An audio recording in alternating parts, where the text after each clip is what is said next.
Reka nongere ngusuze kandi ngwikaze nizere ukomeje kumererwa neza cyane mu bice bitandukanye by'isi uherereyemo ukurikiye BARYINYONZA Talk Sports nagusuje kandi ngwikaze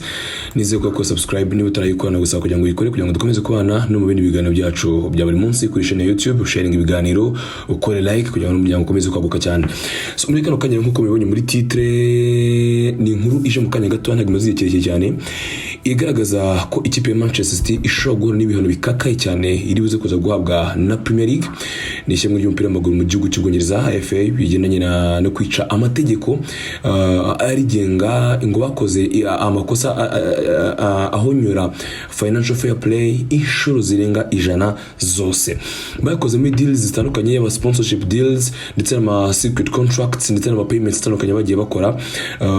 ni bihano cyangwa se reka ninje mu nkuru neza kugira ngo murukunze kuza kwibasobanura ko nabonye ari inkuru ndende irimo ibintu byinshi byatari shaka kugenda nyine mu duke ariko nkuko mbizanga kuri BARYINYONZA Talk Sports akuye ngo usondeke nakurambira reka nkubwize kuri I'm sorry to say akuye ngo nzazanga nkubwira inkuru y'igice nzayikubwira uyikurambire I'm sorry mumbabarire kuzanga izino titre nagaruka mena wazibonye ku social media platforms za Twitter za Instagram wasomye inkuru ariko nge akazi kanjye no kuzanga cukumbura nkajya mu nkuru indani nkakubwira ABCDE hari umubwira ngo ndarambirana I understand you nari ngo nshaka kubangamira ariko kugenza nshimuru hejuru ntabwo nandi umunyamakuru mumbabarire reka twigendere sasa ngo twinjiye mu nkuru neza turi kijya mbere. Man City yahanwe cyangwa se iribuze kuzaguranwa n'ishyamba ry'umupira w'amaguru mu gihugu cy'Ubwongereza kubera kwica amategeko ya financial fair play inshuro zirenga 100 muri sezo 9 zose ni sezo 9 zose. Zino charges zishobora kuza bigene na information zagiye ziza financial information zagiye ziza kuri revenues zabo n'amadetaye ku masezerano baherezaga abatoza ndetse yewe n'amafaranga bahaga abakinnyi basinyishaga mu buryo busa naho butazwi harimo kwica amategeko ya UEFA regulations harimo kugaragaza inyungu z'impimbano zitarizo kugaragaza umutungo w'equipe utariwo kugaragaza imikoranire no kugira no kwica cyase kwangiza imikoranire n'abakoraga iperereza kuri equipe ya Man City ubwabyo ni irindi kosa kuri gukorwa iperereza noneho ukabangamira iperereza City cyo cyaherekereko ko yari bizi kuri gukorwa iperereza ariko ikabangamira iperereza. So statement yagiye hanze ivuga ko nabango ni iperereza ryatangiye gukorwa mu kwezi kwa 9 kwa 2018 nibango hashize imyaka 4 irengo imikeya ni perezida maze imyaka 4 rikorwa ariko rikorwa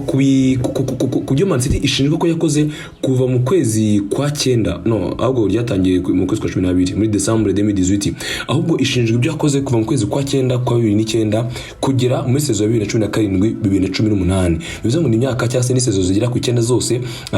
City ishinjwamo amakosa ashaka ko yarakoze kuva icyo gihe kuva 2019 kujya 2018. So hagiyeho komisiyo yigenga yagombaga gukurikirana ibintu City ibihano byagaragaye cyase ibyagaragaye byose bikaba bivuze kuza gutuma ishakuza guhanwa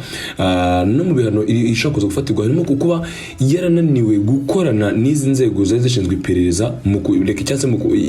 magambo cyo wavuga ngo yarabangamye mu gukora iperereza. So equipe ifite ibihano byinshi ko yahura nabyo birimo kuba ishobora kuba yakurwaho amanota ishobora gukurwaho amanota cyangwa se ikaba ikitwa ni explosion ni gutuma cyase ni kwirukana abantu reba nko muri Juventus yakuye amanota ariko n'abayobozi bamwe na bamwe bayirukana nubwo still hari n'abari bariyirukanye ariko hari abayobozi bamwe na bamwe birukana. So na City rero hari abayobozi bamwe na bamwe bashobora kuza kurangira birukanwe bigaragara ko bagize uruhare muri ibi bintu. Icyakora ni icyemezo nubwo byagaragaye umunsi cyangwa se bwo Premier League bishyize hanze si uvuga ngo cyaraza kubejo cyangwa ejo bundi cyaza kuza gufata kanya ariko ni inkuru iri hot kano kanya igezwe kugira ngo tuvugana y'uburyo yishe amategeko ya financial fair play inshuro zirenga 100 zose ibaze inshuro gukora amakosa inshuro zirenga 100 zose iperereza rikari yari maze imyaka igera kuri ndikorwa ino kipe kujyana aka kanya ntago iragira comment iyo yose itangaza kuri bino birego byagiye hanze icyakora amakuru tukinana akatubwira ko biteguye kuza gutanga cyase biteguye gutanga opinion yabo bidefanda nyine nabyita ngo iki to robustly ni mu buryo bwo kwidefanda kwirwanaho nyine bagaragaza ko bararengana. So muri icyo gihe cyose kuva 2009 kugeza 2010 muri saison 2017-2018 ikipe ya Man City yatwayemo Premier League 3 itwaramo FA Cup imwe ndetse na Carabao Cup 3 bivuze ngo mu myaka 9 twemeye ko bigera kuri ibintu byose. Statement ya Premier League yagiye hanze iravuga ngo dushingiye ku mategeko ya Premier League mu gice cyayo cya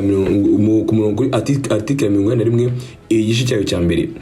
Premier League iremeza ko uyu munsi ikipe habayeho ukwica amategeko ku ikipe yo muri Premier League ariyo Manchester City Football Club nkuko byagaragajwe na commission yari bishinzwe cyangwa se yari ishinzwe kugenzura ibyo bintu. City ikaba yarahakanye kera hose ubwo bashaka gukora iperereza, yakanye ko nta tegeko na rimwe rya financial fair play yigeze yica mu gihugu cy'Ubwongereza, ariko iperereza ryatanye mu kwezi kwa 12 kwa 2018 bango hashize imyaka ingahinde 18 ubwo umva ko umwaka wari kurangira ngo ni 19 ni 20 ngo ni imyaka ine nyine urumva ko Ventura nabwo ngo tukitangira rimaze imyaka ine yose rikorwa.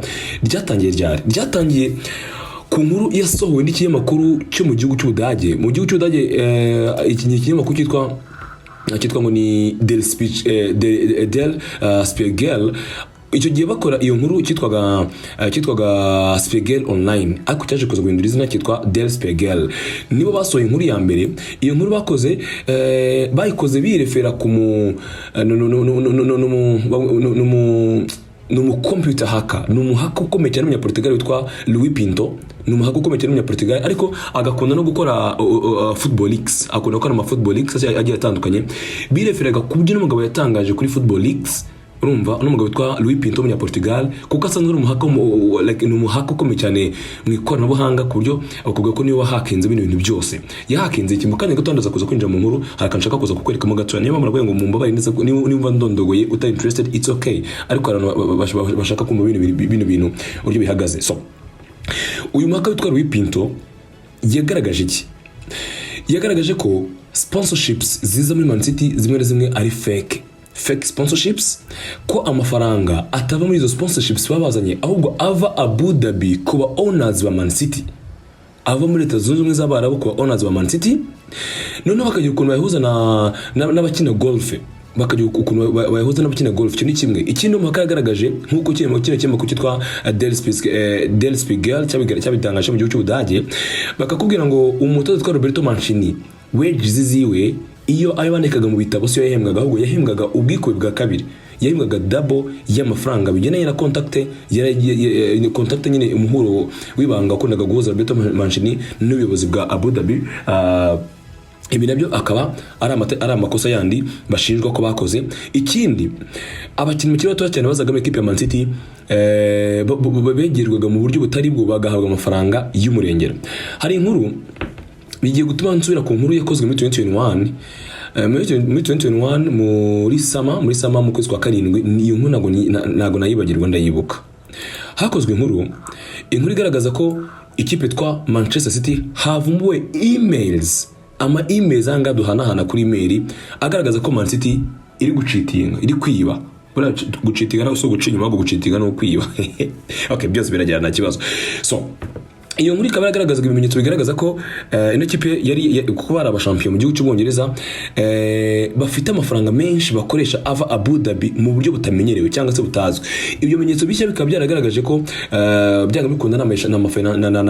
n'amategeko ya financial fair play yarari kwicwa. Icyo gihe iyo nkuru yagaragazaga ko sponsorship yari ije ku myenda Man City yari fake. Ino sponsorship ya Etihad murareba, ino bambara kuri Man City nuza Etihad murareba, Etihad bavuga kiriya ni fake. Amafaranga bavuga ko Etihad itanga si itanga. So City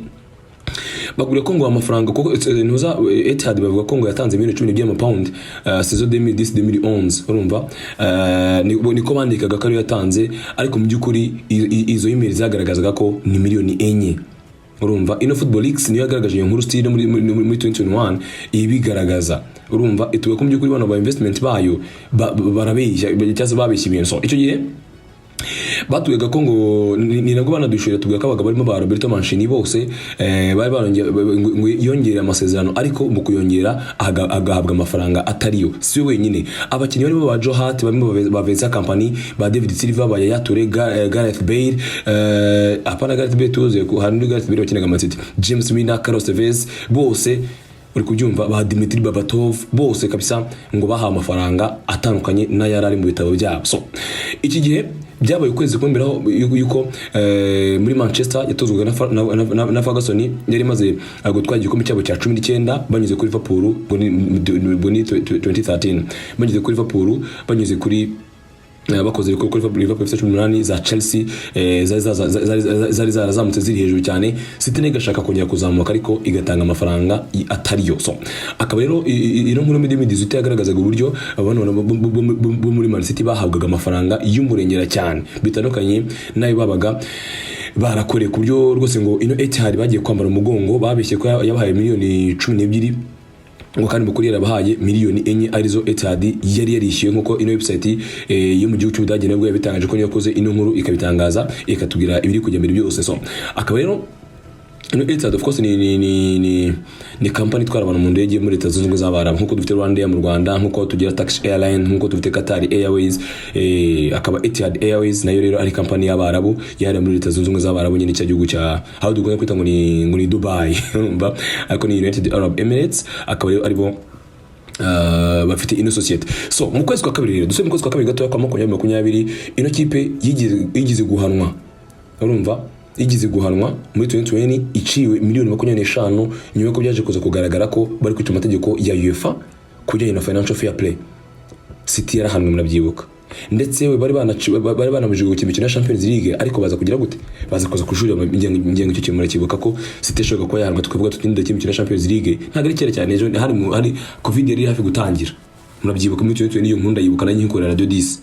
ntabwo nzabyibagirwa icyo gihe tuvuga ngo City ngishaka kuza kugira ngishaka kuza guhanwa icyo gihe biza kuza kurangira rero ijuriye yari yaciwe miliyoni 25 ndetse no gukurwa mu irushanwa rya Champions League ariko baza kuza kujurira ibihano byabo barabigabanya babigira miliyoni 9 y'amapaundi irushanwa barakomeza barekera bisanzwe ariko bari bahanwe baza ibibazo bya financial fair play. So City rero ikaba ibibazo byakomeje kwiyongera iperereza nyine ni icyo byagaragaje nibura ko amategeko agera ku ijana yose yarapfuye uri kubyumva nyuma yo gusanga abantu biya Abu Dhabi bari amafaranga bahereza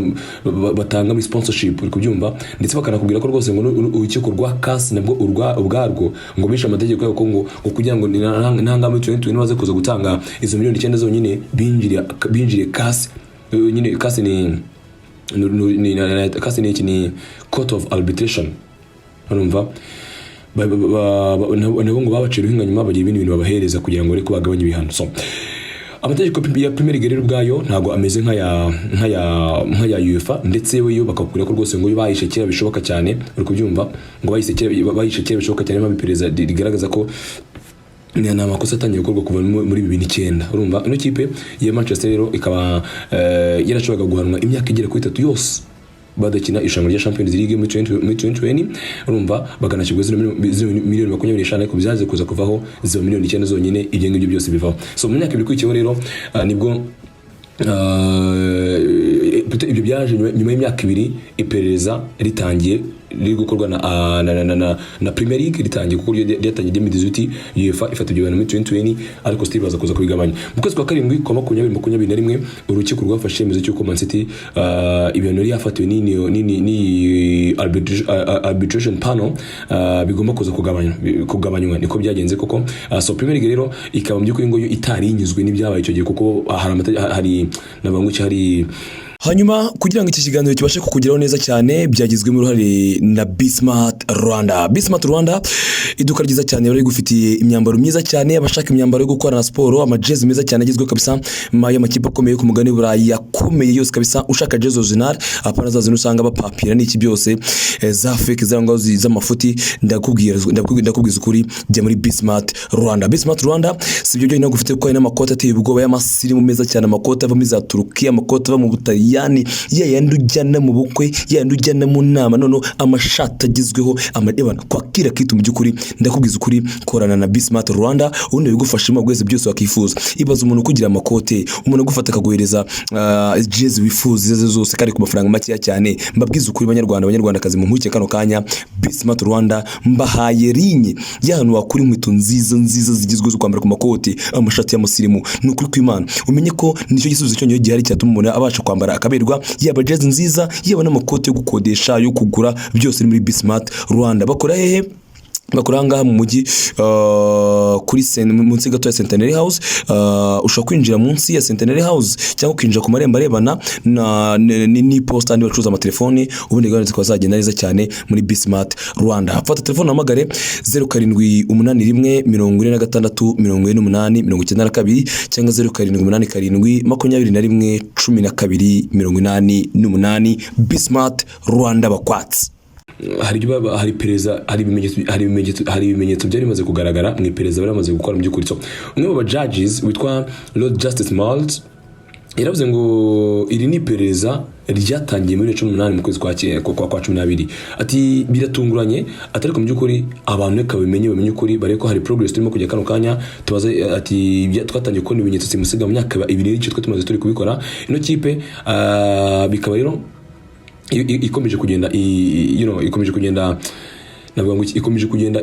igaragarwaho n'ibindi bimenyetso biremere cyane ku buryo bishobora no kuza kwiyamara amategeko menshi ya Premier League bamaze kwica so ibintu sasa City ishobora gufatirwa ntibi reka twinjire on the time turebe ari makosa koko iri gushinjwa iramutse bikunze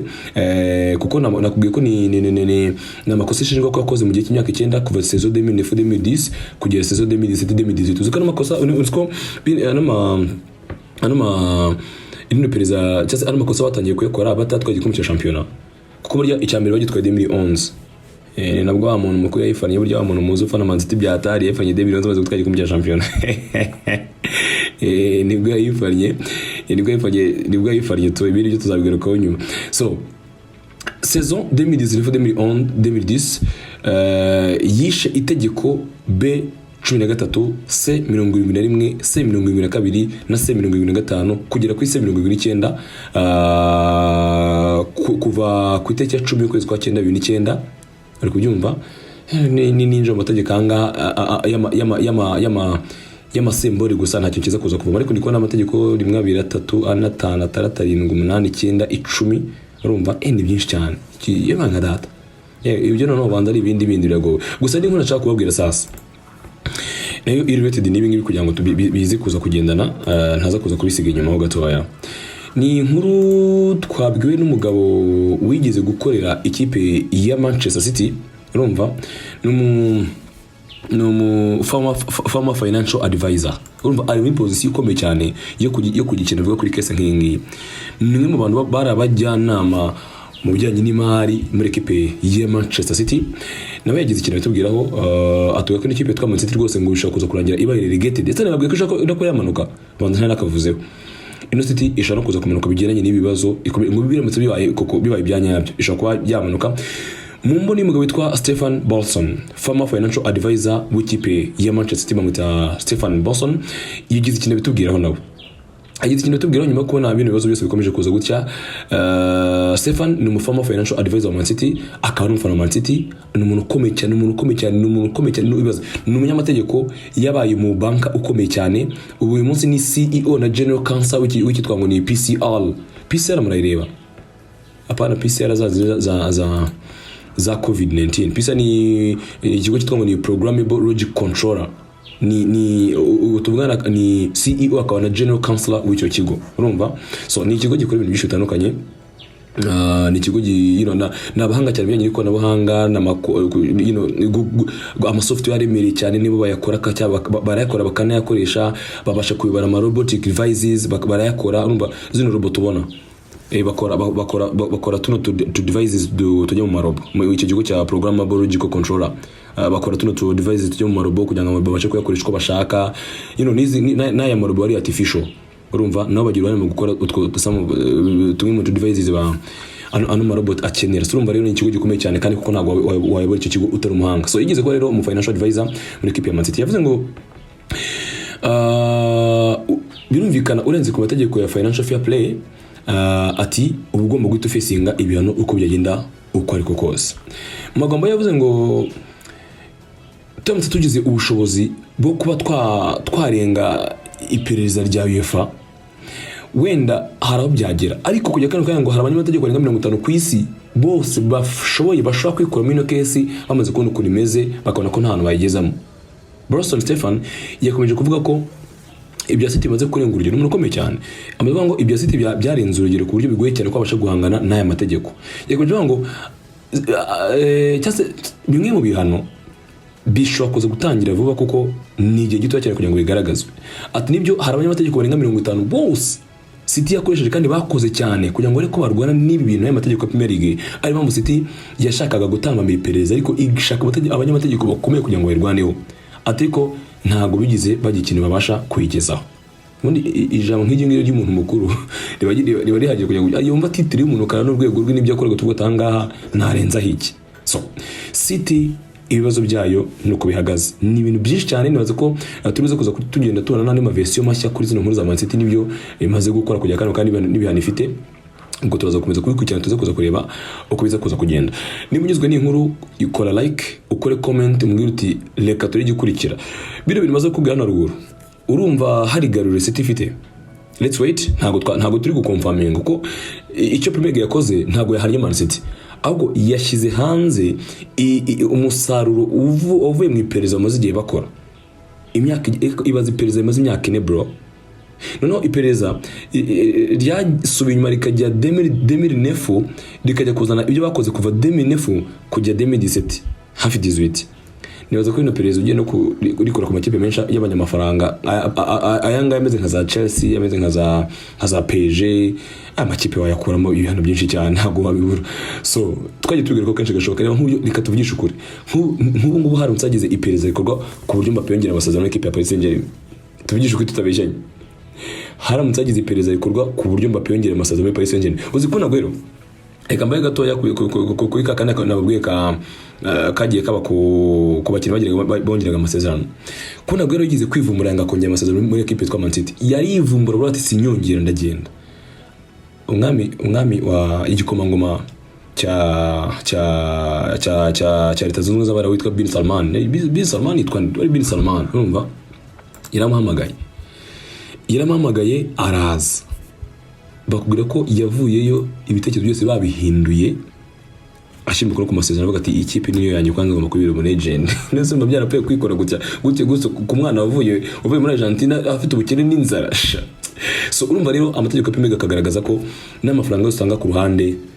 bikamenyekana n'amakosa akomeye. So let's wait uko story ihagaze kuri equipe twa Man City n'ibibazo byayo. Urubyumva gute sasa wowe? Jya muri comment uze kuza kumuri kubyumva. Iragowe cyangwa izabirokoka? Alors uraza kuza kumbwira. Reka ino muri yari exclusive, reka tugaruke mu kanto no tugende mu makuru yakomeje kuvugwa kujya kano kanya. Niba utakora subscribe bikore, mukajya gutotwa n'ibindi biganiro.